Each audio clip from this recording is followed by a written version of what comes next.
Good day mga kapobs. Ngayon, mai-share lang po ako sa inyong konting tips at idea sa dalawang uri ng Kuyo bearing. Ang nasa bidyong ito ay ang Kuyo na binili ko online at may free po siya na wire po.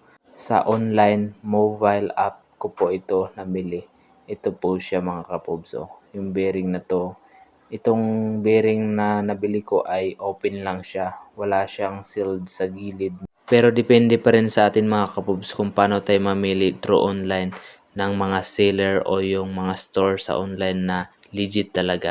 At ang bili ko nito mga kapobs ay halagang 38, may 40, may 50 din po. Depende po sa sukat ng bearing na number po. Kaya mga kapobs, dalawang na-testing ko na bearing ng Kuyo. Itong pangalawa ay ang nabili ko sa motor shop. Ang presyo naman po niya is 150 pesos isa po.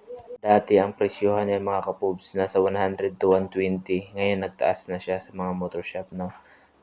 Kasi nagtaas na rin daw po ang pinanggalingan nitong bearing na binilhan din po nila. Kaya nag-adjust na rin po sila sa price.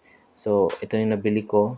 Yan po, makita natin sa video. Ito yung sa motor shop po. Ito yung pangalawang bearing na nabili ko. Makikita din natin siya sa gilid. May nakatatak siya na puyo tapos may mga sealed siya sa gilid.